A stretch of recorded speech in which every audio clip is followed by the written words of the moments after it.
ಆತ್ಮೀಯ ವಿದ್ಯಾರ್ಥಿಗಳೇ, ನಾನು ಮಲ್ಲಿಕಾರ್ಜುನ ಸಿದ್ರೆಡ್ಡಿ, ಚಾಲೆಂಜ್ ನವೋದಯ ತರಬೇತಿ ಕೇಂದ್ರ ಸಿಂಧನೂರು ಜಿಲ್ಲಾ ರಾಯಚೂರು. ಇವತ್ತು ನಾನು ಈ ಸ್ಪರ್ಧಾತ್ಮಕ ಪರೀಕ್ಷೆ ಬರೀತಿರುವಂಥ ಇಂಗ್ಲೀಷ್ ಮಾಧ್ಯಮ ಆರ್ ಕನ್ನಡ ಮಾಧ್ಯಮದ ವಿದ್ಯಾರ್ಥಿಗಳಿಗೆ ಗಣಿತ ವಿಷಯಕ್ಕೆ ಸಂಬಂಧಪಟ್ಟಿರುವಂಥ ಮಾಸ್ಟರ್ ಕ್ಲಾಸ್ 5 ಬಗ್ಗೆ ಇವತ್ತು ನಾನು ಒಂದು ವಿಡಿಯೋ ಕೊಡ್ತಾ ಇದ್ದೇನೆ. ನಮ್ಮ ಚಾಲೆಂಜ್ ನವೋದಯ ತರಬೇತಿ ಕೇಂದ್ರದಿಂದ ನುರಿತ ಅನುಭವ ಹೊಂದಿದ ಶಿಕ್ಷಕರಿಂದ ಗಣಿತ ಇರ್ಬೋದು, ಇಂಗ್ಲೀಷ್ ಇರ್ಬೋದು, ಗ್ರಾಮರ್ ಇರ್ಬೋದು, GK ಇರ್ಬೋದು, ಈ ಥರ ಎಲ್ಲ ವಿಷಯಗಳ ಒಂದು ಪರಿಣಿತರಿಂದ ಈ ಸ್ಪರ್ಧಾತ್ಮಕ ಪರೀಕ್ಷೆ ಬರೆಯುವಂಥ ವಿದ್ಯಾರ್ಥಿಗಳಿಗೆ ನಮ್ಮ ತರಬೇತಿ ಕೇಂದ್ರದಿಂದ ಲೈವ್ ಕ್ಲಾಸಸ್ ಮತ್ತು ವಿಡಿಯೋ ಕ್ಲಾಸನ್ನು ಕೊಡ್ತಾನೆ ಇದ್ದೀವಿ. ದಯವಿಟ್ಟು ಗ್ರಾಮೀಣ ಪ್ರದೇಶದ ವಿದ್ಯಾರ್ಥಿಗಳು, ತರಬೇತಿ ಕೇಂದ್ರಗಳಲ್ಲಿ ತರಬೇತಿ ಪಡೆಯದ ವಿದ್ಯಾರ್ಥಿಗಳು, ಏನಾದರೂ ಈ ನವೋದಯ ಶಾಲೆಗೆ ಅರ್ಜಿಯನ್ನು ಸಲ್ಲಿಸಿರುವಂಥ ವಿದ್ಯಾರ್ಥಿಗಳು ಇದ್ದರೆ ಈ ಒಂದು ಉಚಿತ ಕ್ಲಾಸ್ಗಳನ್ನು ಉಪಯೋಗಿಸ್ಕೊಳ್ಳಿ. ಮನೆಯಲ್ಲೇ ಕೂತ್ಕೊಂಡು ನಮ್ಮ ಎಲ್ಲ ಒಂದು ಚಾಲೆಂಜ್ ಕ್ಲಾಸಸ್ನ ವಿಡಿಯೋಗಳನ್ನು ನೀವು ನೋಡಿದ್ದೇ ಆಗಿದ್ದರೆ ಪರ್ಫೆಕ್ಟಾಗಿ ನೀವು ಈ ನವೋದಯ ಪರೀಕ್ಷೆಗಳಲ್ಲಿ ಹೆಚ್ಚು ಅಂಕವನ್ನು ಪಡಲಿಕ್ಕೆ ನಮ್ಮ ತರಬೇತಿ ಕೇಂದ್ರದ ಲೈವ್ ಕ್ಲಾಸಸ್ ಆ್ಯಂಡ್ ವಿಡಿಯೋ ಕ್ಲಾಸಸ್ಗಳು ನಿಮಗೆ ಉಪಯೋಗ ಆಗ್ತವೆ ಅಂತ ಹೇಳುತ್ತಾ, ಇವತ್ತು ನಾನು ನಿಮಗೆ ಮಾಸ್ಟರ್ ಕ್ಲಾಸ್ 5ರ ಒಂದು 10 ಪ್ರಶ್ನೆಗಳನ್ನು ಆಯ್ಕೆ ಮಾಡಿಕೊಂಡು ಬಂದಿದ್ದೀನಿ. ಹಿಂದ್ಗಡೆ ಇರುವಂಥ ಮಾಸ್ಟರ್ ಕ್ಲಾಸ್ 1, 2, 3, 4 ವಿಡಿಯೋಗಳನ್ನು ನೀವು ಚಾಚು ತಪ್ಪದೇ ನೋಡಿದರೆ 5ನೇ ಪ್ರಶ್ನೆಗಳಿರುವಂಥ ವಿಭಿನ್ನ ವಿಶೇಷ ಪ್ರಶ್ನೆಗಳನ್ನು ನೀವು ಸರಿಯಾಗಿ ಬಿಡಿಸಿ 10 ಪ್ರಶ್ನೆಗಳಿಗೆ 10 ಅಂಕವನ್ನು ಪಡಿಬೋದು ಅಂತ ಹೇಳುತ್ತಾ, ಈ ಒಂದು ಚಾಲೆಂಜ್ ನವೋದಯ ತರಬೇತಿ ಕೇಂದ್ರವು ರಾಯಚೂರು ಜಿಲ್ಲೆಯ ಸಿಂಧನೂರಿನಲ್ಲಿ ಸಾಕಷ್ಟು ದಿನಗಳಿಂದ ಈ ಸ್ಪರ್ಧಾತ್ಮಕ ಪರೀಕ್ಷೆಗಳ ವಿದ್ಯಾರ್ಥಿಗಳಿಗೆ ತರಬೇತಿಯನ್ನು ಕೊಡ್ತಾನೆ ಬರ್ತಾ ಇದೆ. ಸಾಕಷ್ಟು ವಿದ್ಯಾರ್ಥಿಗಳು ವಿವಿಧ ಒಂದು ಸ್ಪರ್ಧಾತ್ಮಕ ಪರೀಕ್ಷೆಗಳಿಗೆ ಆಯ್ಕೆಯಾಗಿ ಬೇರೆ ಬೇರೆ ವಿದ್ಯಾರ್ಥಿಗಳನ್ನು ನಮ್ಮ ತರಬೇತಿ ಕೇಂದ್ರಕ್ಕೆ ಪ್ರವೇಶ ಪಡಲಿಕ್ಕೆ ಸಹಾಯ ಮಾಡ್ತಾ ಇದ್ದಾರೆ ಎಲ್ಲ ಪಾಲಕರು ಮತ್ತು ವಿದ್ಯಾರ್ಥಿಗಳು ಅಂತ ಹೇಳುತ್ತಾ, ಇವತ್ತು ನಾನು ನಿಮಗೆ ಮಾಸ್ಟರ್ ಕ್ಲಾಸ್ 5ರಲ್ಲಿ ಮೊದಲನೇ ಒಂದು ಪ್ರಶ್ನೆ ಕೊಡ್ತಾ ಇದ್ದೀನಿ. ಪ್ರಶ್ನೆ ಸಂಖ್ಯೆ 1. ಒಂದನೇ ಪ್ರಶ್ನೆ ಏನಿದೆ ಅಂದರೆ 20 ಮತ್ತು 30ರ ಮಧ್ಯದ ಅವಿಭಾಜ್ಯ ಸಂಖ್ಯೆಗಳು ಯಾವುವು ಅಂತ ಕೇಳ್ತಾನೆ. ಯಾವುವು ಅಂತ ಕೇಳಿಲ್ಲ, ಎಷ್ಟು ಅಂತ ಕೇಳ್ತಾ ಇದ್ದಾನೆ. 20 ಮತ್ತು 30ರ ಮಧ್ಯದಲ್ಲಿರಬೇಕು. ಆ ಸಂಖ್ಯೆಗಳು ಯಾವ್ಯಾವಿದ್ದಾವೆ? 20 ಮತ್ತು 30ರ ಮಧ್ಯದ ಅವಿಭಾಜ್ಯ ಸಂಖ್ಯೆಗಳು ಅಂತ ಕೇಳ್ತಾ ಇದ್ದಾನೆ. ಭಾಜ್ಯ ಸಂಖ್ಯೆ, ಅವಿಭಾಜ್ಯ ಸಂಖ್ಯೆ, ಸರಿ ಸಂಖ್ಯೆ, ಬೆಸ ಸಂಖ್ಯೆ, ಸ್ವಾಭಾವಿಕ ಸಂಖ್ಯೆ, ಪೂರ್ಣ ಸಂಖ್ಯೆ, ಕ್ರಮಾನುಗತ ಸಂಖ್ಯೆ, ನೈಸರ್ಗಿಕ ಸಂಖ್ಯೆ, ಸಂಖ್ಯೆಗಳ ಮೇಲೆ ನಿಮಗೊಂದು ಪ್ರಶ್ನೆ ಇದ್ದೇ ಇರ್ತಾ ಇದೆ. ಆದ್ದರಿಂದ ವಿದ್ಯಾರ್ಥಿಗಳು ಸಂಖ್ಯೆಗಳ ಒಂದು ಅಧ್ಯಾಯವನ್ನು ನೀವು ಪರ್ಫೆಕ್ಟ್ ಆಗಿದ್ದರೆ ಈಸಿಯಾಗಿ ಈ ಪ್ರಶ್ನೆಗಳಿಗೆ ನೀವು ಉತ್ತರಿಸ್ಬೋದು ಅಂತ ಹೇಳ್ತಾ ಇದ್ದೀವಿ. ಅವಿಭಾಜ್ಯ ಸಂಖ್ಯೆಗಳ ಬಗ್ಗೆ ನೀವು ಫಸ್ಟ್ ತಿಳ್ಕೊಂಡಿರಬೇಕು.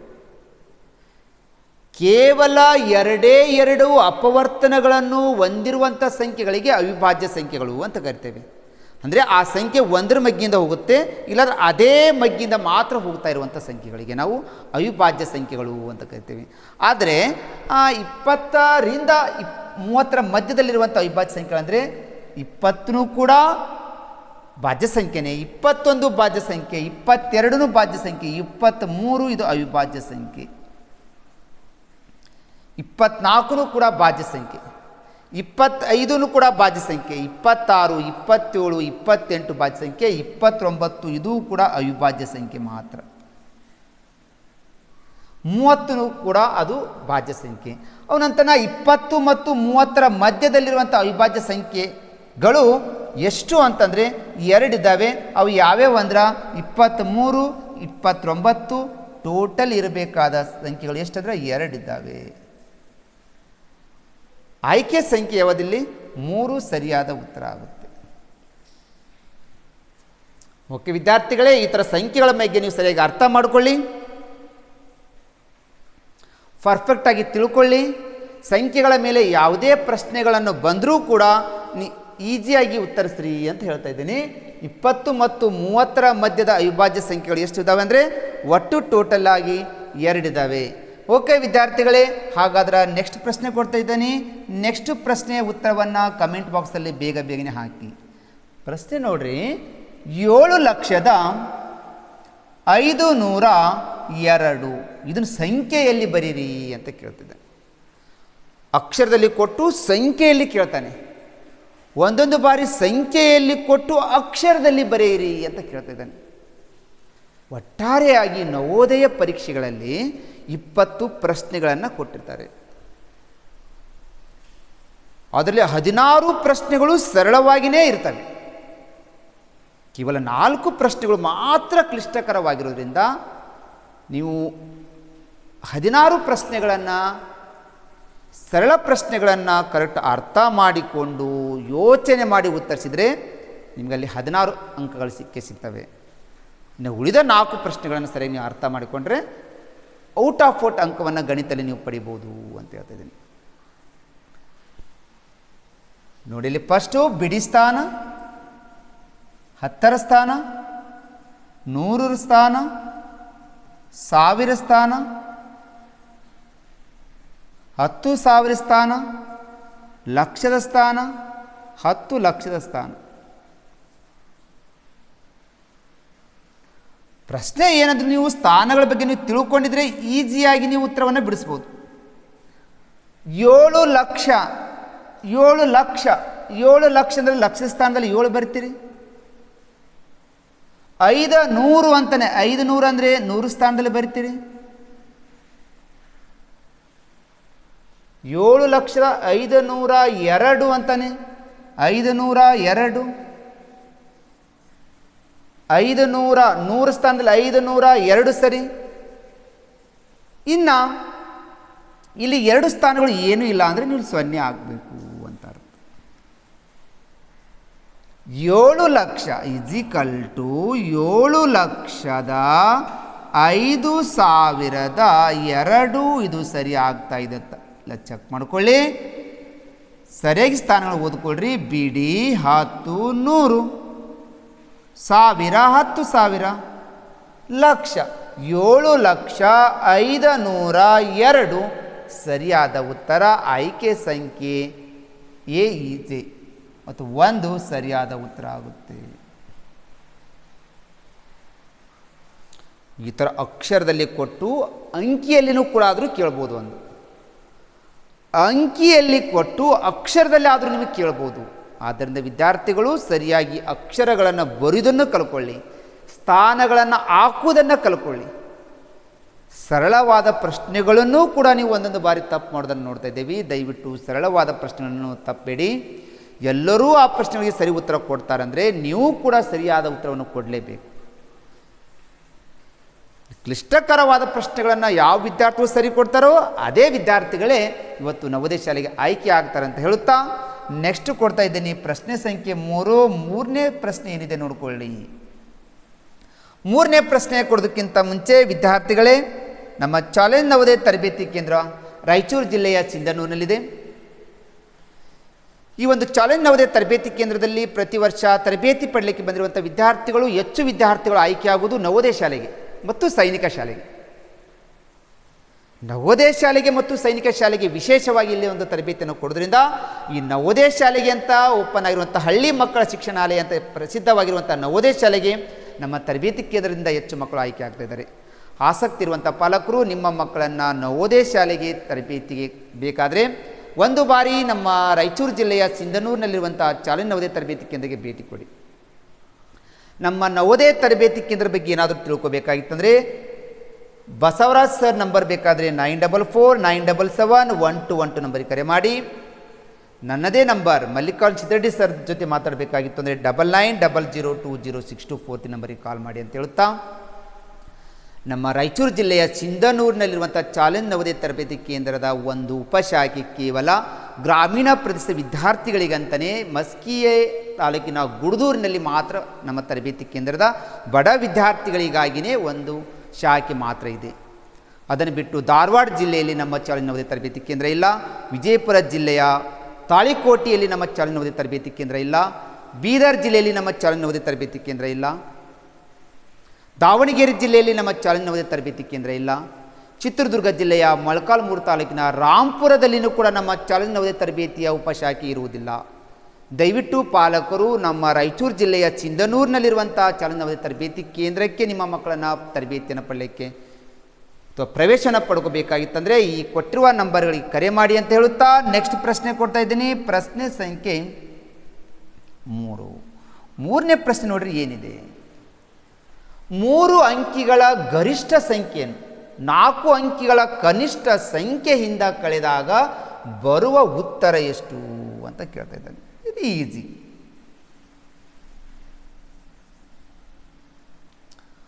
ಗರಿಷ್ಠ ಅಂದರೂ ಒಂದೇ, ದೊಡ್ಡ ಅಂತ ಪದವನ್ನು ಬಳಸ್ಬೋದು. ಈ ಥರ ನೀವು ಪ್ರಶ್ನೆಗಳಲ್ಲಿ ಬೇರೆ ಬೇರೆ ಪದಗಳನ್ನು ಬಳಸೋದ್ರಿಂದ ವಿದ್ಯಾರ್ಥಿಗಳು ಆ ಒಂದು ಪದಗಳ ಅರ್ಥವನ್ನು ನೀವು ತಿಳ್ಕೊಂಡಿರಬೇಕು.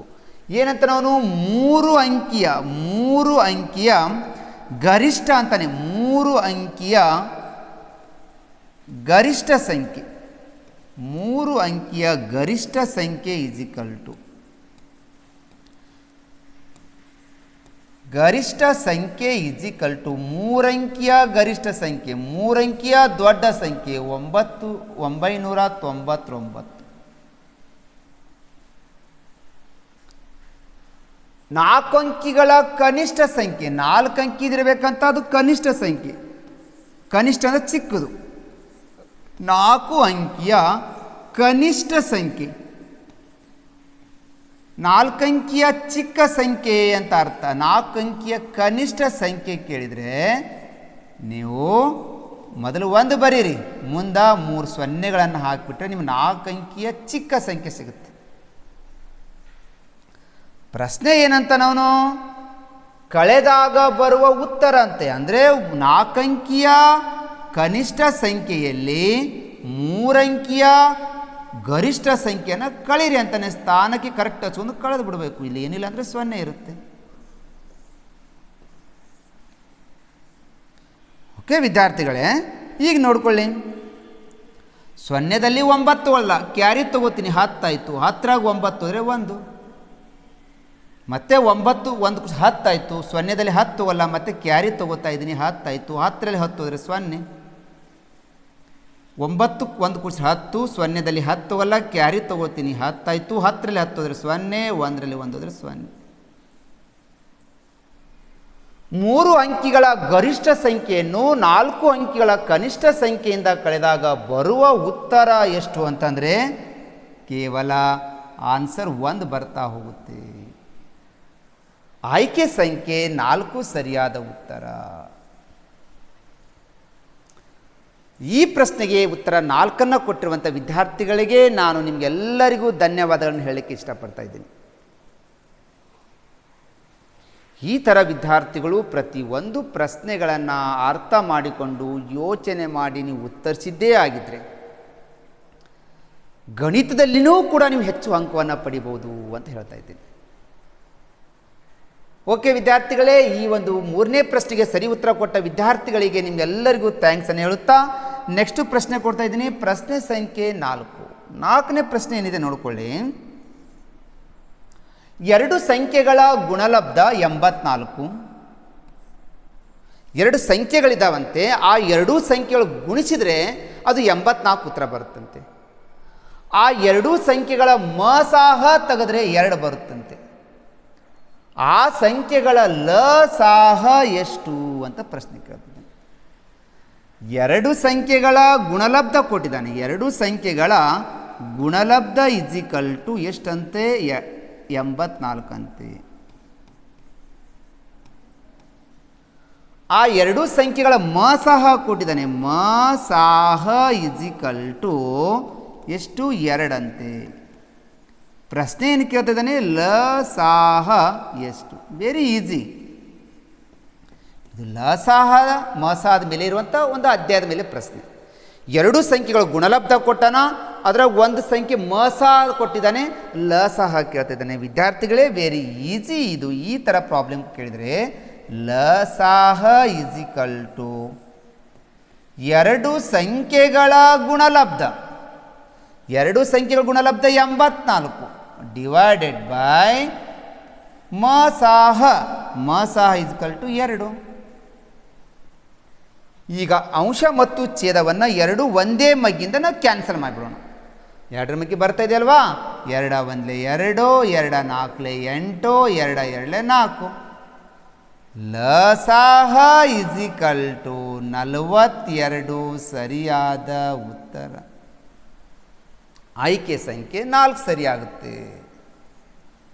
ಈ ಥರ ಗುಣಲಬ್ಧ ಕೊಟ್ಟು ಲಸ ಕೊಟ್ಟು ಮಸ ಕೇಳ್ಬೋದು, ಲಸ ಕೊಟ್ಟು ಮಸ ಕೊಟ್ಟು ಆ ಎರಡೂ ಸಂಖ್ಯೆ ಗುಣಲಬ್ಧನೂ ಕೇಳ್ಬೋದು.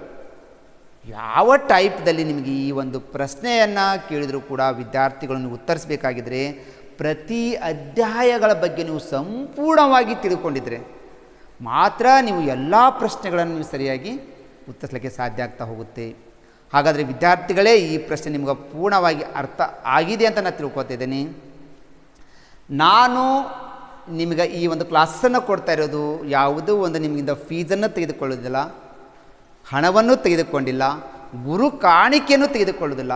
ನಾನು ಕೇಳ್ತಾ ಇರೋದು ಕೇವಲ ಲೈಕ್ ಬಟನನ್ನು ಒತ್ತಿಬಿಟ್ರೆ ಸಾಕು, ಅದೇ ನನ್ನ ಒಂದು ಫೀಸನ್ನು ತಿಳ್ಕೊತೀನಿ. ಅಂದರೆ ನೀವು ನನ್ನ ಕ್ಲಾಸ್ ನಿಮ್ಗೆ ಇಷ್ಟ ಆಗ್ತಾ ಇದೆ, ನಿಮ್ಗೆ ಅರ್ಥ ಆಗ್ತಾ ಇದೆ ಅಂತ ನನಗೆ ಗೊತ್ತಾದರೆ ಈ ಥರ ಪ್ರತಿದಿನ ನಿಮ್ಮ ಕ್ಲಾಸನ್ನು ನಾನು ಕೊಡ್ತಾನೆ ಬರ್ತೀನಿ.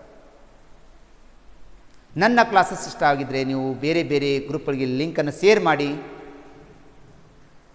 ನನ್ನ ಕ್ಲಾಸಸ್ಗಳ ಬಗ್ಗೆ ಮತ್ತು ಈ ಒಂದು ಪ್ರಶ್ನೆ ಉತ್ತರಗಳನ್ನು ಕಮೆಂಟ್ ಮಾಡಿ. ಇನ್ನೂ ಯಾರಾದರೂ ಚಾಲೆಂಜ್ ಕೋಚಿಂಗ್ ಸೆಂಟರ್ಗೆ ಸಬ್ಸ್ಕ್ರೈಬ್ ಆಗಿಲ್ಲ ಅಂದರೆ ಫಸ್ಟ್ ಬೇಗನೆ ಸಬ್ಸ್ಕ್ರೈಬನ್ನು ಹಾಕಿಬಿಡಿ. ಸಾಕಷ್ಟು ವಿಡಿಯೋಗಳು ನಿಮಗೆ ಉಚಿತವಾಗಿಯೇ ಸಿಗ್ತವೆ. ಮನೆಯಲ್ಲೇ ಕೂತ್ಕೊಂಡು ನಮ್ಮ ಎಲ್ಲ ವಿಡಿಯೋಗಳನ್ನು ಪ್ರತಿ ಹಂತವಾಗಿ ನೀವು ನೋಡಿದ್ದೇ ಆದರೆ ಎಲ್ಲ ಸಿಲೆಬಸ್ಗಳನ್ನು ಈ ವಿಡಿಯೋಗಳಲ್ಲಿ ಸಿಕ್ಬಿಡ್ತಾ ಹೋಗುತ್ತೆ. ಈಗಲೇ ಸಬ್ಸ್ಕ್ರೈಬ್ ಆಗಿರಿ, ಪಕ್ಕದಲ್ಲಿರುವಂಥ ಬೆಲ್ ಐಕನ್ ಗಂಟೆಯನ್ನು ಒತ್ತಿರಿ ಅಂತ ಹೇಳುತ್ತಾ ನೆಕ್ಸ್ಟ್ ಪ್ರಶ್ನೆ ಕೊಡ್ತಾ ಇದ್ದೀನಿ. ಪ್ರಶ್ನೆ ಸಂಖ್ಯೆ 5. ಓಕೆ ವಿದ್ಯಾರ್ಥಿಗಳೇ, ಈ ಒಂದು ನಮ್ಮ ಚಾಲೆಂಜ್ ನವೋದಯ ತರಬೇತಿ ಕೇಂದ್ರದ ಕೇವಲ ಒಂದೇ ಒಂದು ಉಪಶಾಖೆ, ಅದು ಗ್ರಾಮೀಣ ಪ್ರದೇಶದ ವಿದ್ಯಾರ್ಥಿಗಳಿಗಾಗಿಯೇ ನಮ್ಮ ರಾಯಚೂರು ಜಿಲ್ಲೆಯ ಮಸ್ಕಿಯಲ್ಲಿರುವಂಥ ಗುಡ್ದೂರಿನಲ್ಲಿ ಮಾತ್ರ ಈ ಒಂದು ವ್ಯವಸ್ಥೆ ಮಾಡಿದ್ದೀವಿ. ನಮ್ಮ ಒಂದು ನುರಿತ ಅನುಭವ ಹೊಂದಿರುವಂತಹ 10 ವರ್ಷದ ಎಕ್ಸ್ಪೀರಿಯನ್ಸ್ ಟೀಚರನ್ನು ಈ ಒಂದು ನಮ್ಮ ಗುಡ್ದೂರಿನ ಬ್ರಾಂಚ್ನಲ್ಲಿ ಶಿಕ್ಷಕರನ್ನೆಲ್ಲ ನಾವು ಅಲ್ಲಿ ತರಬೇತಿ ಕೊಡಲಿಕ್ಕೆ ವ್ಯವಸ್ಥೆ ಮಾಡಿದ್ದೀವಿ. ಇಲ್ಲಿ ಕೇವಲ ಕನ್ನಡ ಮಾಧ್ಯಮದ ವಿದ್ಯಾರ್ಥಿಗಳಿಗೆ ಮಾತ್ರ ಈ ಒಂದು ವ್ಯವಸ್ಥೆನ ಮಾಡಿದ್ದೀವಿ. ಆದ್ದರಿಂದ ನಿಮಗೇನಾದರೂ ನಮ್ಮ ಒಂದು ಚಾಲೆಂಜ್ ನವೋದಯ ತರಬೇತಿ ಕೇಂದ್ರದ ಉಪಶಾಖೆಯಾಗಿರುವಂಥ ಗುಡ್ದೂರಿನಲ್ಲಿರುವಂಥ ಚಾಲೆಂಜ್ ನವೋದಯ ತರಬೇತಿ ಕೇಂದ್ರಕ್ಕೆ ನಿಮ್ಮ ಮಕ್ಕಳನ್ನು ಸೇರಿಸಬೇಕಾಗಿತ್ತು ಅಂದರೆ 9364011215 ನಂಬರ್ಗೆ ಕರೆ ಮಾಡ್ಬೋದು, ಅಥವಾ 8217650718 ನಂಬರಿಗೆ ಕಾಲ್ ಮಾಡಿದರೆ ನಮ್ಮ ಒಂದು ಗುಡ್ದೂರಿನಲ್ಲಿರುವಂತಹ ರಾಮಕೃಷ್ಣ ಸರ್ ಅಂತ ತಿಳ್ಕೊಂಡು ಈ ಒಂದು ತರಬೇತಿ ಕೇಂದ್ರದ ಬಗ್ಗೆ ನಿಮಗೆ ಪೂರ್ಣ ಒಂದು ವಿವರಣೆ ಕೊಡ್ತಾರೆ ಅಂತ ಹೇಳುತ್ತಾ, ಆಸಕ್ತಿ ಇರುವಂಥ ಪಾಲಕರು ಈ ನಮ್ಮ ಗುಡ್ದೂರಿನ ಚಾಲೆಂಜ್ ನವೋದಯ ತರಬೇತಿ ಕೇಂದ್ರಕ್ಕೆ ಸೇರಿಸಿ ನಿಮ್ಮ ಮಕ್ಕಳನ್ನು ಈ ಸ್ಪರ್ಧಾತ್ಮಕ ಪರೀಕ್ಷೆಯಲ್ಲಿ ಆಯ್ಕೆ ಮಾಡಿ ಅಂತ ಹೇಳುತ್ತಾ ನೆಕ್ಸ್ಟ್ ಪ್ರಶ್ನೆ ಕೊಡ್ತಾ ಇದ್ದೀನಿ. ಪ್ರಶ್ನೆ ಸಂಖ್ಯೆ 5. 5ನೇ ಪ್ರಶ್ನೆ ನೋಡ್ರಿ, ಕೆಳಗಿನ ಸಂಖ್ಯೆಗಳನ್ನು ಅವರೋಹಣ ಕ್ರಮದಲ್ಲಿ ಬರೆಯಿರಿ. ಅವರೋಹಣ ಅಂತ ಪ್ರಶ್ನೆಯನ್ನು ಕೇಳ್ತಾ ಇದ್ದಾರೆ.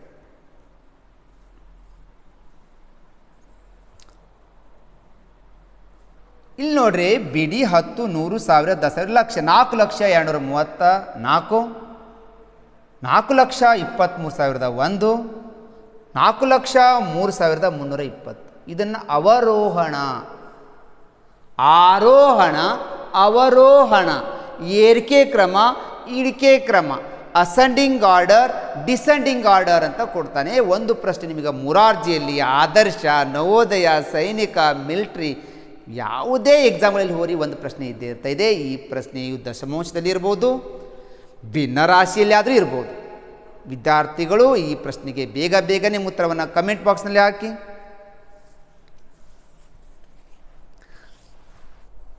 ನಿಧಾನವಾಗಿ ಬಿಡಿಸಿ ಮಕ್ಕಳಿದರ ಉತ್ತರವನ್ನು ಕಮೆಂಟ್ ಬಾಕ್ಸ್ನಲ್ಲಿ ಹಾಕಬೇಕು.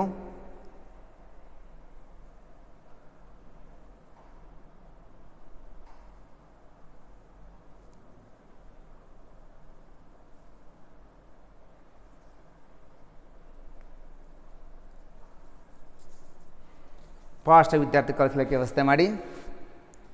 ನಿಮಗೆ ಈ ಅವರೋಹಣ ಅನ್ನುವಂಥ ಪದದ ಅರ್ಥ ಗೊತ್ತಿದ್ರೆ ಈಸಿಯಾಗಿ ಬಿಡಿಸ್ಬೋದು. ಆರೋಹಣ ಕ್ರಮ ಅಂದರೆ ಏರಿಕೆ ಕ್ರಮ, ಧ್ವಜವನ್ನು ಆರೋಹಣ ಮಾಡಿದ್ರು. ಅವರೋಹಣ ಅಂದರೆ ಇಳಿಕೆ ಕ್ರಮ ಅಂತ ಅರ್ಥ, ಡಿಸೆಂಡಿಂಗ್ ಆರ್ಡರ್, ಇಳ್ಕೋತ ಹೋಗಬೇಕು, ಮೆಟ್ಲಿಗಳನ್ನು ಇಳ್ಕೋತ ಬರ್ತಿರಲ್ಲ ಅದು ಅವರೋಹಣ. ಸಾಯಂಕಾಲ ಧ್ವಜವನ್ನು ಇಳಿಸ್ತಿರಲ್ಲ ಅದು ಅವರೋಹಣ. ಬೆಳಗ್ಗೆ ಧ್ವಜವನ್ನು ಏರಿಸೋದು ಆರೋಹಣ. ಈ ಪದಗಳ ಬಗ್ಗೆ ಗೊತ್ತಿರಬೇಕು. ಅವರೋಹಣ ಅಂದರೆ ಇಳಿಕೆ ಕ್ರಮ. ಫಸ್ಟ್ ದೊಡ್ಡ ಸಂಖ್ಯೆ ಬರಬೇಕು, ನೆಕ್ಸ್ಟ್ ಅದಕ್ಕಿಂತ ಚಿಕ್ಕದು, ಅದಕ್ಕಿಂತ ಚಿಕ್ಕದು, ಅದಕ್ಕಿಂತ ಚಿಕ್ಕದು. ಮೆಟ್ಲುಗಳು ಇಳ್ಕೋತ ಬರ್ತೀರಿ, ಅದು ಅವರೋಹಣ. ವಿದ್ಯಾರ್ಥಿಗಳೇ, ದೊಡ್ಡ ಸಂಖ್ಯೆಯಿಂದ ಚಿಕ್ಕ ಸಂಖ್ಯೆಗಳಿಗೆ ಬರ್ತಾ ಇರೋದಕ್ಕೆ ನಾವು ಅವರೋಹಣ ಅಂತ ಕರಿತಿದ್ದೀವಿ. ನೋಡಿ ಇಲ್ಲಿ ಫಸ್ಟು ಕಾಮಗಳನ್ನ ಹಾಕಿಬಿಡಿ, 3 ಸ್ಥಾನ ಬಿಟ್ಟು 2 ಸ್ಥಾನ ಬಿಟ್ಟು, ಇಲ್ಲಿ 3 ಸ್ಥಾನ ಬಿಟ್ಟು 2 ಸ್ಥಾನ, ನೆಕ್ಸ್ಟ್ 3 ಸ್ಥಾನ. ಓಕೆ, 4 ಲಕ್ಷ ಎಲ್ಲ ಕಾಮನ್ ಇದೆ. ಫಸ್ಟ್ ದೊಡ್ಡ ಸಂಖ್ಯೆ ಇದೆ. ನಾವು 4,234, 4,23,000 1, 4,03,320. ಇದರಲ್ಲಿ ದೊಡ್ಡದು ಯಾವುದು? 4,23,001 ದೊಡ್ಡದು. ಇದಕ್ಕಿಂತ ಚಿಕ್ಕದು 4,03,320.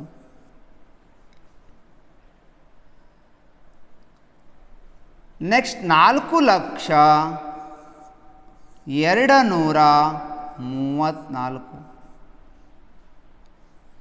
ಈ ಥರ ದೊಡ್ಡದಿಂದ ನಾವು ಚಿಕ್ಕದ ಕಡೆ ಬಂದಾಗ, ದೊಡ್ಡದರಿಂದ ಚಿಕ್ಕದ ಕಡೆ ಬಂದಾಗ ಯಾವುದಾಗ್ತಾಯಿದೆ ನೋಡ್ರಿ? 4,23,001, 4,23,001, ಇಲ್ಲಿ ಒಂದು. ಎರಡನೇದ್ದು 4,03,320, ಇದು ರೈಟ್. ಅಷ್ಟು 4,234, ಮೂರನೇದು ರೈಟು. ಆದ್ದರಿಂದ ವಿದ್ಯಾರ್ಥಿಗಳೇ, ಯಾವುದು ಸರಿ ಆಯ್ಕೆ ಆಗ್ತಾ ಇದೆ ಅಂದರೆ ಇಲ್ಲಿ 3ನೇ ಆಯ್ಕೆ ಸರಿ ಉತ್ತರ ಆಗುತ್ತೆ ಅಂತ. ಅವರೋಹಣದ ಅಂದರೆ ಚಿಕ್ಕ ಸಂಖ್ಯೆಯಿಂದ ದೊಡ್ಡ ಸಂಖ್ಯೆಯಿಂದ ಚಿಕ್ಕ ಸಂಖ್ಯೆಗೆ ಬರ್ತಾನೆ ಹೋಗಬೇಕು. ಡಿಸೆಂಡಿಂಗ್ ಆರ್ಡರ್ ಅಂತ ಕರಿಬೋದು, ಇಳಿಕೆ ಕ್ರಮ ಅಂತಲೂ ಕೂಡ ಕರಿಬೋದು. ಈ ಥರ ಪ್ರಶ್ನೆಗಳು ಬಂದಾಗ ವಿದ್ಯಾರ್ಥಿಗಳು ಪ್ರಶ್ನೆಗಳ ಅರ್ಥ ಮಾಡಿಕೊಂಡಿರಬೇಕು. ಕನ್ನಡ ಮಾಧ್ಯಮದಲ್ಲಿ ಬರೆಯುವಂಥ ವಿದ್ಯಾರ್ಥಿಗಳು ಒಂದು ಶಬ್ದಕ್ಕೆ ಬೇರೆ ಬೇರೆ ಅರ್ಥಗಳು ಕನ್ನಡದಲ್ಲಿ ಕೊಟ್ಟಿರ್ತಾರೆ. ಹಾಗಾಗಿ ಆ ಪದಗಳ ಬಗ್ಗೆ ನೀವು ಸಂಪೂರ್ಣವಾಗಿ ಬೇರೆ ಬೇರೆ ಅರ್ಥಗಳನ್ನು ತಿಳ್ಕೊಂಡಿದ್ರೆ ನೀವು ಮಾತ್ರ ಉತ್ತರಕ್ಕೆ ಸಾಧ್ಯ ಆಗುತ್ತೆ. ಇಂಗ್ಲೀಷ್ನಲ್ಲಿ ಮಾತ್ರ ಅದಕ್ಕೆ ಒಂದೇ ಒಂದು ಪದ ಇರೋದ್ರಿಂದ ಇಂಗ್ಲೀಷ್ ಮಾಧ್ಯಮ ಮಕ್ಕಳು ಈಸಿಯಾಗಿ ಬಿಡಿಸ್ಲಿಕ್ಕೆ ಸಾಧ್ಯ ಆಗುತ್ತೆ. ಈ ಥರ ವಿದ್ಯಾರ್ಥಿಗಳೇ, ನಿಮಗೆ ಅವರೋಹಣ ಕೇಳಿದ್ರೂ ಬಿಡಿಸ್ರಿ, ಆರೋಹಣ ಅಂತ ಕೇಳಿದ್ರು ಕೂಡ ಬಿಡಿಸ್ರಿ, ಏರಿಕೆ ಕ್ರಮ ಕೊಟ್ಟರು ಬಿಡಿಸ್ರಿ, ಇಳಿಕೆ ಕ್ರಮ ಕೊಟ್ಟರು ಬಿಡಿಸ್ರಿ, ಅಸೆಂಡಿಂಗ್ ಆರ್ಡರ್ದಲ್ಲಿ ಕೊಟ್ಟರು ಬಿಡಿಸ್ರಿ, ಡಿಸೆಂಡಿಂಗ್ ಆರ್ಡರ್ದಲ್ಲಿ ಕೊಟ್ಟರೆ ಎಲ್ಲವಕ್ಕೂ ಒಂದೇ ಅರ್ಥ ಅಂತ ತಿಳ್ಕೊಂಡಿದ್ರೆ ಸಾಕು, ಈಸಿಯಾಗಿ ನೀವು ಉತ್ತರಿಸ್ಬೋದು ಅಂತ ಹೇಳುತ್ತಾ ನೆಕ್ಸ್ಟ್ ಪ್ರಶ್ನೆ ಕೊಡ್ತಾ ಇದ್ದೀನಿ. ಪ್ರಶ್ನೆ ಸಂಖ್ಯೆ 6. ಯಾವುದೋ ಒಂದು ವರ್ಷದ ಸೆಪ್ಟೆಂಬರ್ 19 ಶುಕ್ರವಾರವಾದರೆ ಆ ತಿಂಗಳಲ್ಲಿ ಬರುವ 30ನೇ ದಿನಾಂಕ ಯಾವುದು? ತಿಂಗಳ ಕೊಟ್ಟಾರ, ತಿಂಗಳು, ದಿನಾಂಕ, ವಾರ ಕೊಟ್ಟಿದ್ದಾರೆ. ಯಾವುದೋ ವರ್ಷದಂತೆ, ನಮ್ಗೆ ವರ್ಷ ಬೇಕಾಗಿಲ್ಲ. ಸೆಪ್ಟೆಂಬರ್ ಅನ್ನೋದು ತಿಂಗಳು, ಸೆಪ್ಟೆಂಬರ್ ತಿಂಗಳು 19ನೇ ತಾರೀಕು ಯಾವ ವಾರ ಆಗಿತ್ತಂತೆ? ಶುಕ್ರವಾರವಾಗಿತ್ತೆ. ಆ ತಿಂಗಳಲ್ಲಿ ಬರುವ 30ನೇ ತಾರೀಕು ಅಂದರೆ ಅದೇ ತಿಂಗಳಂತ ಅರ್ಥ. ಸೆಪ್ಟೆಂಬರ್ನೇ ತಿಂಗಳಲ್ಲಿ 30ನೇ ತಾರೀಕು ಯಾವ ವಾರವಾಗುತ್ತೆ ಅಂತ ಕೇಳ್ತಿದ್ದಾನೆ. ತಿಂಗಳ ಮಾತ್ರ ಅದೇ ತಿಂಗಳ ಸೇಮ್ ಸೆಪ್ಟೆಂಬರ್ ತಿಂಗಳದಲ್ಲಿ 19ನೇ ತಾರೀಕು ಕೊಟ್ಟಾನ, 30ನೇ ದಿನಾಂಕ ಯಾವ ವಾರ ಅಂತ ಕೇಳ್ತಾ ಇದ್ದಾನೆ. ಬೇಗನೆ ಉತ್ತರವನ್ನು ಕಮೆಂಟ್ ಬಾಕ್ಸಲ್ಲಿ ಕಮೆಂಟ್ ಮಾಡಿರಿ ವಿದ್ಯಾರ್ಥಿಗಳೇ. ಈ ಥರ ನಿಮ್ಗೆ ಒಂದೇ ಸೇಮ್ ತಿಂಗಳ ಕೊಟ್ಟು ಮೊದಲನೇ ತಾರೀಕು ಕೊಟ್ಟು ಮುಂದಿನ ತಾರೀಕು ಕೇಳಿದರೆ ಈ 30ರಲ್ಲಿ -19 ಕಳೆಯಿರಿ. ಎಷ್ಟು ಉಳಿತೆ? 11 ಉಳಿತೆ.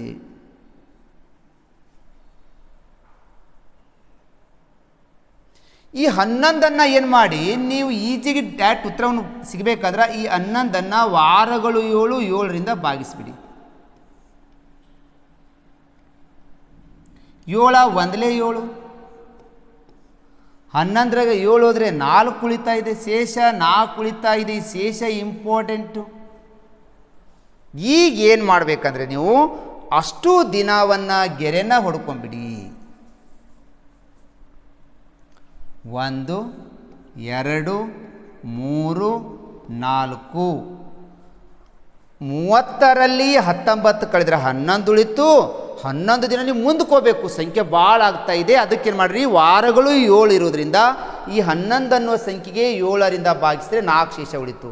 4 ಶೇಷ ಮುಂದಕ್ಕೆ ಹೋಗಬೇಕು, ನಾವು ಹಿಂದಕ್ಕೆ ಹೋಗಬೇಕು ಅನ್ನೋದು ಕನ್ಫ್ಯೂಸು. ನಮ್ಗೆ 19ನೇ ತಾರೀಕು ಶುಕ್ರವಾರ ಕೊಟ್ಟು ಮುಂದೆ 30ನೇ ತಾರೀಕು ಅಂದರೆ 19 ನಂತರ 30 ಬರುತ್ತೆ, ಅಂದರೆ ನಾವು ಮುಂದಕ್ಕೆ ಹೋಗಬೇಕು ಅಂತ ಅರ್ಥ. ಎಷ್ಟು ಶೇಷ ಉಳಿದಿರ್ತೋ ಅಷ್ಟು ದಿನ ಮುಂದಕ್ಕೆ ಹೋಗ್ರಿ. ಶುಕ್ರವಾರ ಕೊಟ್ಟಿದ್ದ, ಶುಕ್ರವಾರದ ನಂತರ ಯಾವ್ದು ಬರುತ್ತೆ, ಶನಿವಾರ. ಶನಿವಾರದ ನಂತರ ರವಿವಾರ, ರವಿವಾರದ ನಂತರ ಸೋಮವಾರ, ಸೋಮವಾರದ ನಂತರ ಯಾವ್ದು ಬರುತ್ತೆ, ಮಂಗಳವಾರ ಬರುತ್ತೆ. ಸೆಪ್ಟೆಂಬರ್ 30 ಯಾವ ವಾರ ಆಗ್ತಾ ಇದೆ ಅಂದರೆ ಅದು ಮಂಗಳವಾರ. ಸರಿಯಾದ ಆಯ್ಕೆ 2 ರೈಟು. ಕ್ಯಾಲೆಂಡರ್ ಅಂತ ನಿಮಗೆ ಪ್ರಶ್ನೆ ಕೇಳ್ತಾರೆ.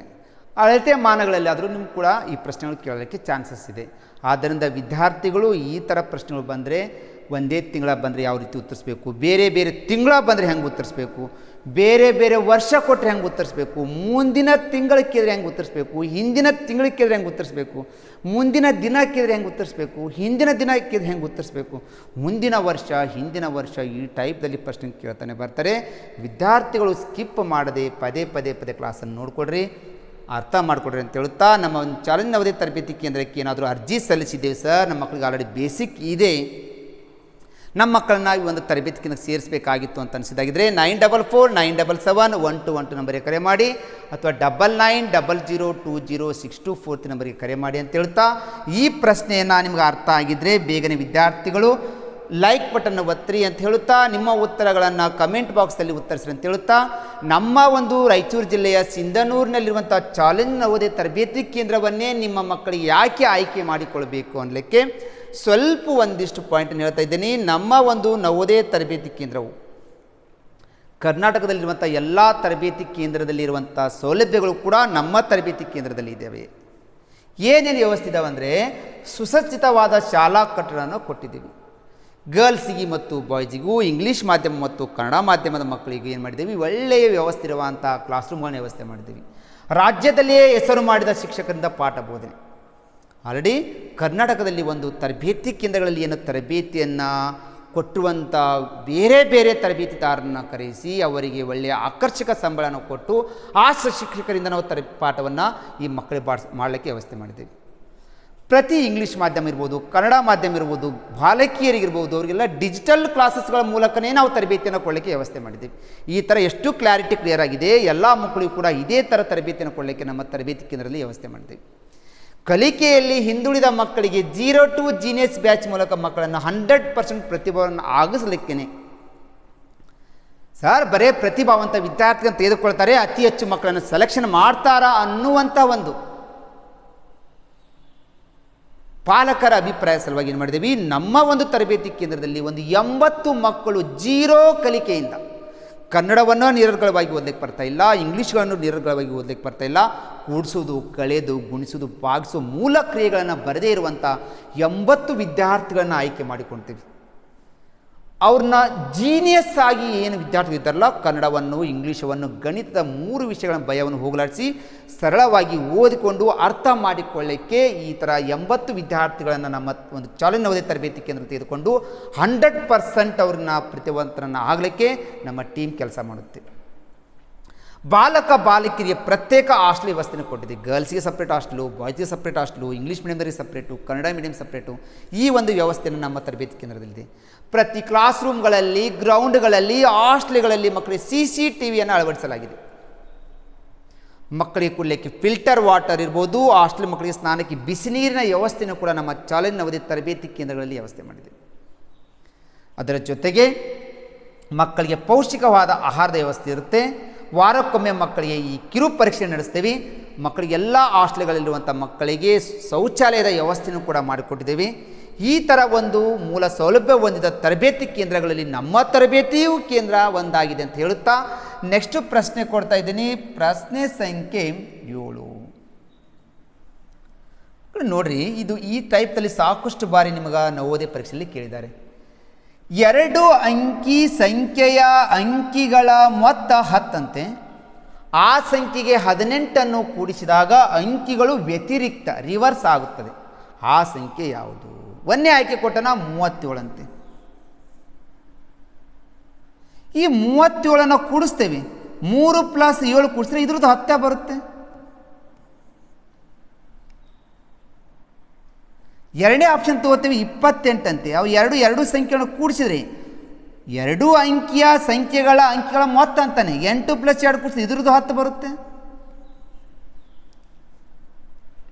ಮೂರನೇ ಆಪ್ಷನ್ ತಗೋತೀವಿ 46. 4 + 6 ಇದನ್ನು ಕೂಡಿಸಿದ್ರೆ 10 ಬರುತ್ತೆ. 1 + 9 ತಗೋತೀವಿ, ಇದನ್ನು ಕೂಡಿಸಿದ್ರೆ 10 ಬರುತ್ತೆ.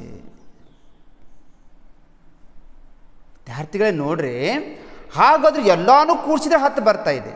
ಹಾಗಾದ್ರೆ ಆ ಸಂಖ್ಯೆ ಯಾವುದು ಅಂತ ಕೇಳಿದಾಗ ನೀವು ಹೆಂಗೆ ಟೈಪ್ದಲ್ಲಿ ಇದು ಉತ್ತರಿಸ್ಬೇಕಂತಂದರೆ ನೋಡಿಲ್ಲಿ, ಈ 2 7 + 3 ಕೂಡಿಸಿದಾಗ ಎಷ್ಟು ಬರ್ತಾ ಇದೆ? 10 ಬರ್ತಾ ಇದೆ.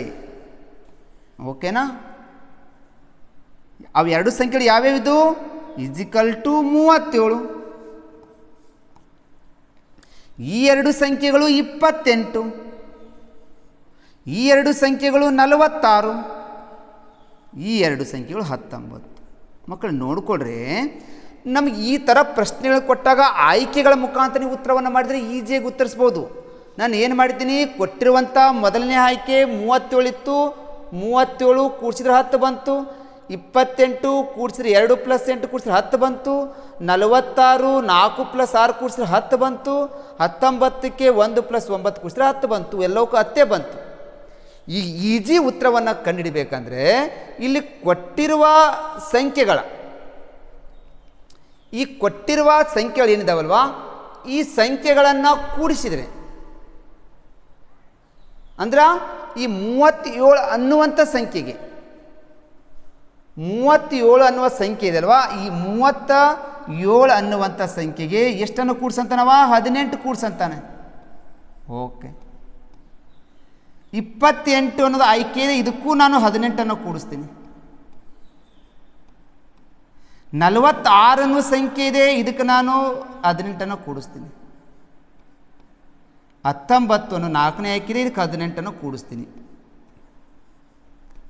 Very easy. ಇಷ್ಟೆಲ್ಲ ಅರ್ಥ ಮಾಡಿಕೊಂಡ್ರೆ ನೀವು ಇಷ್ಟೇ ಬಿಡಿಸಿದ್ರೆ ಸಾಕು, ಈಸಿಯಾಗಿ ಉತ್ತರವನ್ನು ಉತ್ತರಿಸ್ಬೋದು. ಬೇಗ ವಿದ್ಯಾರ್ಥಿಗಳನ್ನೆಲ್ಲ ಕೂಡಿಸ್ರಪ್ಪ. 7 + 8 15. ಕ್ಯಾರಿ ಬಂತು 1.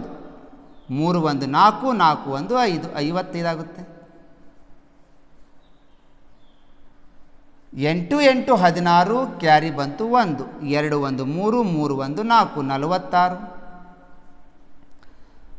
8 + 6 14. ಕ್ಯಾರಿ ಬಂತು 1. 4 + 1 5 5 1 6. 8 8 16 1 17. ಕ್ಯಾರಿ ಬಂತು 1. 1 1 2 1 3 37 ಬಂತು. ವಿದ್ಯಾರ್ಥಿಗಳೇ, ಇದನ್ನೆಲ್ಲ ಬಿಟ್ಬಿಡಿ. ನಾನು ಹೇಳ್ಕೊಂಡು ಸ್ವಲ್ಪ ಗಮನ ಕೊಟ್ಟರೆ ನೀವು ಈಸಿಯಾಗಿ ಉತ್ತರಿಸ್ಬೋದು. ಈಗ ನೋಡಿ, ನಾನು ಏನೂ ಮಾಡಿಲ್ಲ. ಕೊಟ್ಟಿರುವಂಥ ಆಪ್ಷನ್ಗಳನ್ನು ತೊಗೊಂಡೆ. ಈ 37ಗೆ 18 ಕೂಡಿಸಿದಾಗ ನಾ ಈ 18 ಕೂಡಿಸ್ಬಿಟ್ಟೆ. ಇದು 55 ಬಂತು, ಇದು 46 ಬಂತು, ಇದು 64 ಬಂತು, ಇದು 37 ಬಂತು. ಇಲ್ಲಿ ಏನು ಮಾಡಬೇಕಂದ್ರೆ, ಇಲ್ಲಿ ಯಾವ್ದು ನೋಡಿ, ಇಲ್ಲಿ 55 ಇದೆ, ಇದನ್ನು ವ್ಯತಿರಿಕ್ತ ಅಂತಾನೆ. ವ್ಯತಿರಿಕ್ತ ಅಂದರೆ ಇದನ್ನು ಇಲ್ಲಿ ನೋಡ್ಕೋಬೇಕು. ಎಷ್ಟು ನೋಡು, ಸಂಖ್ಯೆ ಇಲ್ಲಿ 55 ಇದೆ, ಇಲ್ಲಿ 55 ಬರಬೇಕಾಯ್ತು, ಬಂದಿಲ್ಲ. 46 ಇದೆ, ಈ 46 ಈಗ ನೋಡ್ರಿ 64 ಆಗಬೇಕು, ಇದು ಬಂದಿಲ್ಲ. 64 ಇದೆ, ಇದು ವ್ಯತಿರಿಕ್ತ ಮಾಡಿದ್ರೆ 46 ಬರ್ತಾ ಇದೆ. ಓಕೆ, ಬರ್ತಾ ಇದೆ. 37 ಇದೆ, ಇದು ವ್ಯತಿರಿಕ್ತ ಮಾಡಿದಾಗ ಅದು 73 ಆಗಬೇಕಾಗಿದೆ, ಇದು ಬರ್ತಾ ಇಲ್ಲ. ಅಂದರೆ ಇದು ತಪ್ಪು. ಅಂದರೆ 46ಕ್ಕೆ 18 ಕೂಡಿಸಿದ್ರೆ 64 ಬರ್ತಾ ಇದೆ. ಅಂದರೆ 64ನ ವ್ಯತಿರಿಕ್ತ ನೀವು ರಿವರ್ಸ್ ಮಾಡಿದರೆ ಅದು 64 ಇರೋದು, ಇದು 46 ಆಗ್ತಾ ಇದೆ ಅಂತಂದರೆ ಇಲ್ಲಿ ನಿಮಗೆ ಸರಿಯಾದ ಉತ್ತರ 46 ಅಂತ. ಸರಿ, C option is right answer. ಆಯ್ಕೆಗಳ ಮುಖಾಂತರ ಹೋದಾಗ ಕೊಟ್ಟಿರುವ ಒಂದನೇ ಆಯ್ಕೆಯನ್ನು 37 ತಗೊಳ್ರಿ, 18 ಕೂಡಿಸ್ರಿ 55. 28 ಅನ್ನುವಂಥ ಸಂಖ್ಯೆಗೆ 18 ಕೂಡಿಸ್ರಿ 46. 46 ಸಂಖ್ಯೆಗೆ 18 ಕೂಡಿಸಿದ್ರೆ 64, 19 ಸಂಖ್ಯೆಗೆ 18 ಕೂಡಿಸಿದ್ರೆ 37. ಆ ಬಂದಿರುವಂಥ ಉತ್ತರವನ್ನು ವ್ಯತಿರಿಕ್ತ ರಿವರ್ಸ್ ನೋಡಿದಾಗ ಆ ಸಂಖ್ಯೆ ಬಂದರೆ ಅದೇ ಉತ್ತರ ಆಗುತ್ತೆ. 55 ಬಂದಿದೆ, ಇಲ್ಲ 55 ಬಂದಿಲ್ಲ. 46, 64 ಬರಬೇಕಾಯ್ತು, ಬಂದಿಲ್ಲ. 64 ಇದು ರಿವರ್ಸ್ ನೋಡಿದಾಗ 46 ಆಗುತ್ತೆ, ಬಂದಿದೆ. 37 ಇದೆ, ಇದು 73 ಬಂದಿಲ್ಲ. ಅಂದರೆ ಸರಿಯಾದ ಆಯ್ಕೆ 43 ಅಂದರೆ ಮೂರನೇ ಆಯ್ಕೆ ರೈಟ್ ಆಗುತ್ತೆ. ಈ ಥರ ಪ್ರಶ್ನೆಗಳು ಬಂದರೆ ಈಸಿಯಾಗಿ ನೀವು ಬಿಡಿಸ್ರಿ, ಉತ್ತರವನ್ನು ಪಡ್ಕೊಳ್ಳಿ ಅಂತ ಹೇಳುತ್ತಾ ನೆಕ್ಸ್ಟ್ ಪ್ರಶ್ನೆ ಕೊಡ್ತಾ ಇದ್ದೀನಿ. ಪ್ರಶ್ನೆ ಸಂಖ್ಯೆ 7, 8ನೇ ಪ್ರಶ್ನೆ ನೋಡ್ಕೊಳ್ರಿ. 10 ಜನ ಗಂಡಸರು ಒಂದು ಕೆಲಸವನ್ನು 18 ದಿನಗಳಲ್ಲಿ ಮುಗಿಸಬಲ್ಲರು. ಆದರೆ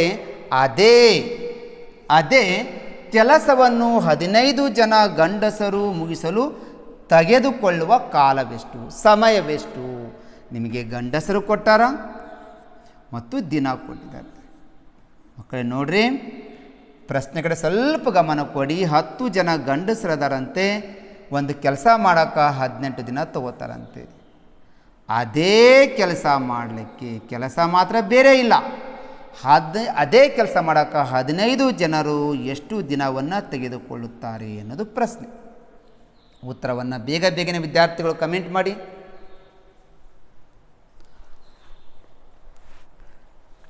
ತಪ್ಪಾರ್ದು. ಈ ಥರ ಪ್ರಶ್ನೆಗಳು ನಿಮಗೆ ಸ್ಪರ್ಧಾತ್ಮಕ ಪರೀಕ್ಷೆ ಇರುವಂಥ ಸೈನಿಕ ಶಾಲೆ, ನವೋದಯ ಶಾಲೆ, ಮುರಾರ್ಜಿ ಶಾಲೆ, ಆದರ್ಶ ಶಾಲೆಗಳಲ್ಲಿ ಕೇಳ್ತಾನೆ ಬರ್ತಾರೆ. ವಿಲೋಮಾನುಪಾತ, ನೇರ ಅನುಪಾತ, ವಿಲೋಮಾನುಪಾತ, ಸಂಯುಕ್ತ ಅನುಪಾತ, ಸಮಾನುಪಾತ ಅನ್ನುವಂಥ ಒಂದು ಅಧ್ಯಾಯದಲ್ಲಿ ಬರುತ್ತೆ. ಪ್ರಶ್ನೆಯನ್ನು ಸರಿಯಾಗಿ ಅರ್ಥ ಮಾಡಿಕೊಳ್ಳಿ. 10 ಜನ ಗಂಡಸರಿದ್ದು ಒಂದು ಕೆಲಸವನ್ನು 18 ದಿನ, ಒಂದು ಕೆಲಸ ಇದೆ, ಈ ಕೆಲಸ ಮಾಡಬೇಕದು, ಕೆಲಸ ಬದಲಿಲ್ಲ, ಇದೇ ಕೆಲಸ ಮಾಡೋಕೆ 18 ದಿನ ತೊಗೊಂಡ್ರು. ಅದೇ ಕೆಲಸ ಮಾಡೋಕೆ ಮೊದಲ ಟೀಮ್ ಬಂದಿತ್ತು, 10 ಜನ ಟೀಮ್ ಬಂದಿತ್ತು, ಅವ್ರು 18 ದಿನ ತೊಗೋತೀವಿ ಅಂದರು. ಮತ್ತೊಂದು ಟೀಮ್ ಬಂತು, ಅದು 15 ಜನ ಇದ್ದರು. ಅಲ್ಲಿ ಎಷ್ಟು ದಿನ ತಗೋತಾರ ಅಂತ ಕೇಳ್ತಾರೆ. ಕೆಲಸ ಮಾತ್ರ ಬೇರೆ ಇಲ್ಲ, ಇದೇ ಕೆಲಸ ಮಾಡಲಿಕ್ಕೆ ಅಂತ ಕೊಟ್ಟಾಗ ವಿದ್ಯಾರ್ಥಿಗಳೇ ಅದೇ ಕೆಲಸ ಬಂದಾಗ ಅದು ವಿಲೋಮಾನುಪಾತದಲ್ಲಿ ನೀವು ಲೆಕ್ಕವನ್ನು ಬಿಡಿಸಬೇಕು. ಮೇಲಿದ ಪ್ರಶ್ನೆ ಮೇಲೆ, ಕೆಳಗಿನ ಪ್ರಶ್ನೆ ಕೆಳಗಡೆ. 10 × 18 ಡಿವೈಡೆಡ್ ಬೈ 15. ಓಕೆ, ಈಗ ಅಂಶ ಮತ್ತು ಛೇದಕ್ಕೆ ನೀವು ಕಡ್ತಾ ಹೊಡೆಯೋಣ. 5 ಹೋಗುತ್ತೆ, 5 2 10, 5 3 15, 3 1 3, 3 6 18. ಮೇಲೆ ಒಂದು ಕಡೆ ಬಂತ ಬಿಟ್ಬಿಡಿ. ಮೇಲೆ 6 × 2, 6 2 12 ದಿನ ಬೇಕಾಗುತ್ತೆ. 10 ಜನ ಇದ್ದಾಗ 18 ದಿನ ತಗೋದ್ರು. ಜನರ ಸಂಖ್ಯೆ ಹೆಚ್ಚಾದರೆ ದಿನಗಳ ಸಂಖ್ಯೆ ಕಡಿಮೆ ಆಗ್ತಾ ಇದೆ, ಅದೇ ವಿಲೋಮಾನುಪಾತ ಅಂತ. 10 ಜನ ಇದ್ದಾಗ ದಿನಗಳು 18 ಇದ್ದು, ಜನರ ಸಂಖ್ಯೆ ಹೆಚ್ಚಾದರೆ ದಿನಗಳ ಸಂಖ್ಯೆ ಕಡಿಮೆ ಆಗಲೇಬೇಕಲ್ವಾ? ನೋಡಿ, 18 ದಿನ ತೊಗೊಂಡ್ರೆ ಅಂದರೆ ಇಲ್ಲಿ ಕೇವಲ 12 ದಿನದಲ್ಲಿ 15 ಜನ ಬಂದು ಮುಗಿಸ್ತಾರೆ ಅನ್ನೋದು ಇದು ಸರಿಯಾದ ಉತ್ತರ. ಈ ಥರ ಬಂದಾಗ ವಿದ್ಯಾರ್ಥಿಗಳು ಸ್ವಲ್ಪ ಅವಸರ ಮಾಡದೆ ಉತ್ತರಿಸಬೇಕು. ಈ ಪ್ರಶ್ನೆಗೆ 3 ಅನ್ನುವಂಥ ಉತ್ತರ ಕೊಟ್ಟ ವಿದ್ಯಾರ್ಥಿಗಳಿಗೆ ಥ್ಯಾಂಕ್ಸ್ ಹೇಳುತ್ತಾ ನೆಕ್ಸ್ಟ್ ಪ್ರಶ್ನೆ ಕೊಡ್ತಾ ಇದ್ದೀನಿ. 9ನೇ ಪ್ರಶ್ನೆ. 9ನೇ ಪ್ರಶ್ನೆ ಕೂಡ very very very very important. ಇದು ಜಾಣರ ಪ್ರಶ್ನೆ. 20 ಪ್ರಶ್ನೆಗಳಲ್ಲಿ 4 ಪ್ರಶ್ನೆಗಳು ಕ್ಲಿಷ್ಟಕರವಾಗಿರ್ತವೆ ಅಂತ ನಾನು ಪದೇ ಹೇಳ್ತಾ ಇದ್ದೀನಿ. ಇದು ಕ್ಲಿಷ್ಟಕರವಾದ ಪ್ರಶ್ನೆ. ಎಲ್ಲ ವಿದ್ಯಾರ್ಥಿಗಳು ಸರಳವಾದ ಪ್ರಶ್ನೆ ಬಿಡಿಸ್ತಾರೆ, ಆದರೆ ಈ ಥರ ಕ್ಲಿಷ್ಟಕರವಾದ ಪ್ರಶ್ನೆಗಳನ್ನು ಯಾವ ವಿದ್ಯಾರ್ಥಿಗಳು ಬಿಡಿಸ್ತಾರಲ್ವ ಅವರೇ ಪಾಸ್ ಆಗೋದು ನವೋದಯ ಶಾಲೆಗಳಿಗೆ. ನಮಗೆಲ್ಲ ಮಾತೃಭಾಷೆ ಕನ್ನಡ, ನಮ್ಮ ಲ್ಯಾಂಗ್ವೇಜನ್ನು ಏನೋ ಸ್ಕೋರ್ ಮಾಡ್ಬೋದು. ಮೆಂಟಲ್ ಎಬಿಲಿಟಿ ಅಂತೂ ಎಲ್ಲರೂ ಔಟ್ ಆಫ್ ಫೋರ್ ತೊಗೋತಾರೆ. ಸ್ವಲ್ಪ ಮಕ್ಕಳಿಗೆ ಗಣಿತದಲ್ಲಿವೆ ನೀವು ಹೆಚ್ಚು ಪ್ರಾಕ್ಟೀಸ್ ಮಾಡಿದ್ರೆ ಹೆಚ್ಚು ಅಂಕ ಬರಲಿಕ್ಕೆ ಸಾಧ್ಯ ಆಗುತ್ತೆ. ಗಣಿತವನ್ನು ಇಷ್ಟಪಡ್ರಿ, ಗಣಿತ ಹೇಳುವಂಥ ಸಬ್ಜೆಕ್ಟ್ ಟೀಚರ್ನೂ ಇಷ್ಟಪಡ್ರಿ. ಗಣಿತ ಬರಬೇಕಂದ್ರೆ ನಿಮ್ಮ ಮಗ್ಗಿ ನಮ್ಮ ಬಾಳಿನ ಸುಗ್ಗಿ ಅಂತ ಗೊತ್ತಿತ್ತು ಅಂದರೆ ದಿನಾಲು ಮಗ್ಗಿಯನ್ನು ಬರೀರಿ, ಮಗ್ಗಿಯನ್ನು ಪ್ರಾಕ್ಟೀಸ್ ಮಾಡಿರಿ. ಪರ್ಫೆಕ್ಟ್ ಆದರೆ ಗಣಿತದಲ್ಲಿ ಹೆಚ್ಚು ಅಂಕವನ್ನು ಪಡಿಬೋದು ಅಂತ ಹೇಳುತ್ತಾ ಈ ಪ್ರಶ್ನೆ ನೋಡ್ರಿ. 2 ಸಂಖ್ಯೆಗಳಿದಾವಂತೆ, ಆ 2 ಸಂಖ್ಯೆಗಳ ಮೊತ್ತ ಕೂಡಿಸಿದ್ರೆ 20 ಬರ್ತಂತೆ. ಆ 2 ಸಂಖ್ಯೆಗಳ ವ್ಯತ್ಯಾಸ ಕಳೆದ್ರೆ 10 ಬರುತ್ತಂತೆ. ಹಂಗಂದ್ರೆ ಆ 2 ಸಂಖ್ಯೆಗಳು ಯಾವುವು ಅಂತಾರೆ. 2 ಸಂಖ್ಯೆಗಳಂತ ಅದಾವಂತ, ಕೂಡಿಸಿದ್ರ 20 ಬರುತ್ತಂತೆ, ಕಳೆದ್ರ 10 ಬರ್ತಂತೆ. ಹಂಗಂದ್ರೆ ಆ 2 ಸಂಖ್ಯೆಗಳು ಯಾವುವು ಅಂತ ಕೊಟ್ಟಾಗ ವಿದ್ಯಾರ್ಥಿಗಳು ಇಂಥ ಪ್ರಶ್ನೆಗಳನ್ನು ನೀವು ಅರ್ಥ ಮಾಡಿಕೊಂಡಿದ್ರೆ ಭಾಳ ಈಸಿಯಾಗಿ ಬಿಡಿಸ್ಬೋದು. ಶಾರ್ಟ್ಕಟ್ ಮೆಥಡಲ್ಲೇ ಬಿಡಿಸ್ತಾ ಇದ್ದೀನಿ. ಆ ಸಂಖ್ಯೆಗಳ ಗುಣಲಬ್ಧ ಕೇಳ್ತಾ ಇದ್ದಾನೆ. ಮೊದಲ 2 ಸಂಖ್ಯೆಗಳನ್ನು ಕಂಡುಹಿಡಿಯೋಣ. 2 ಸಂಖ್ಯೆಗಳು ಮೊತ್ತ ಅಂತಾನೆ. ನಾನು ಮೊದಲು ಮೊತ್ತ ತೆಗಿತೀನಿ. ಮೊತ್ತ ಅಂತ ಕೇಳಿದಾಗ ಏನು ಮಾಡಿರಿ ವಿದ್ಯಾರ್ಥಿಗಳೇ, ಈ 20ಕ್ಕೆ ಪ್ಲಸ್ 10 ಕೂಡಿಸ್ರಿ, 2 ಸಂಖ್ಯೆಗಳಂತಾನೆ ಡಿವೈಡ್ ಬೈ 2 ಮಾಡಿ. 20 ಪ್ಲಸ್ 10 30, 30ಕ್ಕೆ 2ರಿಂದ ಭಾಗಿಸೋಣ. 2 ಒಂದ್ಲೆ 2 ಒಂದ್ಲೆ 1 ಉಳಿತು 10, 2 5ಲೆ 10, ಒಂದು ಸಂಖ್ಯೆ 15. ಆ ಎರಡೂ ಸಂಖ್ಯೆಗಳು ವ್ಯತ್ಯಾಸ ಅಂತಾನೆ. ವ್ಯತ್ಯಾಸ ಅಂದರೆ ಅಂತರ, ವ್ಯತ್ಯಾಸ ಅಂದರೆ ಕಳೆಯೋಣ. ವ್ಯತ್ಯಾಸ ಈಸ್ ಈಕ್ವಲ್ ಟು ಮೊದಲೇ ಸಂಖ್ಯೆ 20 ಮೈನಸ್ 10 ಡಿವೈಡೆಡ್ ಬೈ 2. 20ರಲ್ಲಿ 10 ಹೋದರೆ 10 ಬೈ 2, 2 ಒಂದ್ಲೆ 2 5ಲೆ, ಇನ್ನೊಂದು ಸಂಖ್ಯೆ 5. ವಿದ್ಯಾರ್ಥಿಗಳೇ, ನಮಗೆ ಒಂದು ಸಂಖ್ಯೆ 15 ಸಿಕ್ತು, ಇನ್ನೊಂದು ಸಂಖ್ಯೆ 5 ಸಿಕ್ತು. ಅವುಗಳ ಗುಣಲಬ್ಧ ಅಂತಾನೆ. ಗುಣಲಬ್ಧ ಅಂದರೆ ಗುಣಿಸ್ರಿ. ಗುಣಲಬ್ಧ ಈಸ್ ಈಕ್ವಲ್ ಟು 15 ಇಂಟು 5, 15 5ಲೆ 75 ಸರಿಯಾದ ಉತ್ತರ. ಆಯ್ಕೆ ಸಂಖ್ಯೆ 3 ರೈಟ್ ಆನ್ಸರ್. ಯಾಕಂದರೆ ಈ ಪ್ರಶ್ನೆಗೆ ವಿದ್ಯಾರ್ಥಿಗಳು ನಿಮಗೆ ಉತ್ತರಿಸಲಿಕ್ಕೆ ಕ್ಲಿಷ್ಟಕರವಾಗಿರೋದ್ರಿಂದ ಈ ಪ್ರಶ್ನೆಯನ್ನು ನೇರವಾಗಿ ನಾನು ನಿಮಗೆ ಬಿಡಿಸಿದ್ದೀನಿ. ಈ ಥರ ವಿದ್ಯಾರ್ಥಿಗಳು ಪ್ರಾರಂಭದಿಂದ ಕೊನೆಯವರೆಗೆ ಪದೇ ಪದೇ ಬಿಡಿಸ್ತಾ ಹೋಗ್ರಿ. ಪ್ರಾಕ್ಟೀಸ್ ಮಾಡ್ತಾ ಹೋದರೆ ಗಣಿತನೂ ಕೂಡ ಒಂದು ಸರಳವಾದ ವಿಷಯ ಅಂತ ಹೇಳ್ಬೋದು. ಇವತ್ತು ಒಟ್ಟು ನಾನು 10 ಪ್ರಶ್ನೆಗಳನ್ನು ಆಯ್ಕೆ ಮಾಡಿಕೊಂಡಿದ್ದೆ ಮಾಸ್ಟರ್ ಕ್ಲಾಸ್ 5ರಲ್ಲಿ. ಕೊನೆಯ ಒಂದು ಪ್ರಶ್ನೆಯನ್ನು ನಿಮಗಾಗಿಯೇ ಒಂದು ಹೋಮ್ವರ್ಕನ್ನು ಕೊಡ್ತಾ ಇದ್ದೀನಿ. ಈ ಪ್ರಶ್ನೆಯ ಉತ್ತರವನ್ನು ಎಷ್ಟು ವಿದ್ಯಾರ್ಥಿಗಳು ಸರಿ ಉತ್ತರವನ್ನು ಉತ್ತರಿಸ್ತೀರೋ ನೋಡೋಣ. ಒಟ್ಟಾರೆಯಾಗಿ ಇವತ್ತು ಕೊಟ್ಟಿರುವಂಥ 10 ಪ್ರಶ್ನೆಗಳಿಗೆ 10 ನನ್ನ ಉತ್ತರಗಳು ಸರಿಯಾಗಿರುವಂಥ ವಿದ್ಯಾರ್ಥಿಗಳು ನಿಮ್ಮ ಹೆಸರನ್ನು, ನಿಮ್ಮ ಉತ್ತರವನ್ನು ಕಮೆಂಟ್ ಬಾಕ್ಸಲ್ಲಿ ಕಮೆಂಟ್ ಮಾಡಿರಿ ಅಂತ ಹೇಳ್ತಾ, ಪ್ರಶ್ನೆ ಏನಿದೆ ಅಂದರೆ 126 ಕಿಲೋಮೀಟರ್ ಪರ್ ಗಂಟೆ ಇದನ್ನು ಮೀಟರ್ ಪರ್ ಸೆಕೆಂಡ್ಗಳಿಗೆ ಪರಿವರ್ತಿಸಿದಾಗ 4 ಆಯ್ಕೆಗಳಲ್ಲಿ ಯಾವ ಉತ್ತರ ಸರಿ ಆಗ್ತಾ ಇದೆ ಅನ್ನೋದನ್ನು ತಿಳ್ಕೊಳ್ರಿ ಅಂತ ಕೊಟ್ಟಿದ್ದೀನಿ. ಈ ಪ್ರಶ್ನೆಗೆ ನೀವು ಸರಿ ಉತ್ತರವನ್ನು ಕೊಟ್ಟೇ ಕೊಡ್ತೀರಿ ಅಂತ ಒಂದು ಭರವಸೆ ನನಗಿದೆ. ಈ ಥರ ವಿದ್ಯಾರ್ಥಿಗಳು ಪ್ರತಿ ಪ್ರಶ್ನೆಗಳನ್ನು ಬಿಡಿಸ್ತಾ ಹೋಗ್ರಿ, ಪರ್ಫೆಕ್ಟ್ ಆಗ್ರಿ. ನಮ್ಮ ಚಾಲೆಂಜ್ ನವೋದಯ ತರಬೇತಿ ಕೇಂದ್ರಕ್ಕೆ ಇನ್ನೂ ಯಾರೂ ಸಬ್ಸ್ಕ್ರೈಬ್ ಆಗಿಲ್ಲ, ಬೇಗನೆ ಸಬ್ಸ್ಕ್ರೈಬ್ ಆಗ್ರಿ. ನಿಮ್ಮ ಮೊಬೈಲ್ದಲ್ಲಿ ಯೂಟ್ಯೂಬ್ನಲ್ಲಿ ಚಾನಲ್ನಲ್ಲಿ ಹೋಗಿ ಚಾಲೆಂಜ್ ಕೋಚಿಂಗ್ ಕ್ಲಾಸಸ್ ಸಿಂಧನೂರು ಅಂತ ಸರ್ಚ್ ಮಾಡಿರಿ. ಆವಾಗ ನಮ್ಮ ಚಾಲೆಂಜ್ ಕೋಚಿಂಗ್ ಕ್ಲಾಸಸ್ನ ಸಾಕಷ್ಟು ವಿಡಿಯೋಗಳು ಬರ್ತವೆ. ನೀವು ಸಬ್ಸ್ಕ್ರೈಬ್ ಆಗಿಲ್ಲ ಅಂದರೆ ನಿಮ್ಮ ರೆಡ್ ಕಲರ್ ತೋರಿಸ್ತಾ ಇದೆಯಲ್ಲ, ಆ ರೆಡ್ ಕಲರ್ ಮೇಲೆ ಒತ್ತಿಬಿಡಿ. ಪಕ್ಕದಲ್ಲಿರುವಂಥ ಈ ಬೆಲ್ ಐಕನ್ ಗಂಟೆ ಒತ್ತಿಬಿಟ್ರೆ ಸಾಕು. ನಿಮಗೆ ಏನಾಗ್ತಾ ಇದ್ದಾವೆ ಅಂದರೆ ಎಲ್ಲ ಕ್ಲಾಸಸ್ಗಳು ನಿಮ್ಗೆ ಉಚಿತವಾಗಿ ಸಿಕ್ಬಿಡ್ತವೆ. ಅವು ಎಲ್ಲ ಕ್ಲಾಸ್ಗಳನ್ನು ಸರಿಯಾಗಿ ಉಪಯೋಗಿಸ್ಕೊಳ್ಳಿ. ಸ್ಪರ್ಧಾತ್ಮಕ ಪರೀಕ್ಷೆ ಹೆಚ್ಚು ಅಂಕವನ್ನು ಪಡ್ಕೊಳ್ರಿ. ಇನ್ನೂ ನಮ್ಮ ತರಬೇತಿ ಕೇಂದ್ರದ ಬಗ್ಗೆ ನೀವು ತಿಳ್ಕೊಬೇಕು ಅಥವಾ ಸ್ಪರ್ಧಾತ್ಮಕ ಪರೀಕ್ಷೆಗಳ ಬಗ್ಗೆ ತಿಳ್ಕೊಬೇಕಾಗಿತ್ತಂದರೆ 9449771212 ನಂಬರಿಗೆ ಕರೆ ಮಾಡಿ ಅಥವಾ 9900206243 ನಂಬರಿಗೆ ಕರೆ ಮಾಡಿ ಅಂತ ಹೇಳ್ತಾ ಇಲ್ಲಿಗೆ ನನ್ನ ಈ ಕ್ಲಾಸನ್ನು ಮುಗಿಸ್ತಾ ಇದ್ದೀನಿ. ವಂದನೆಗಳು.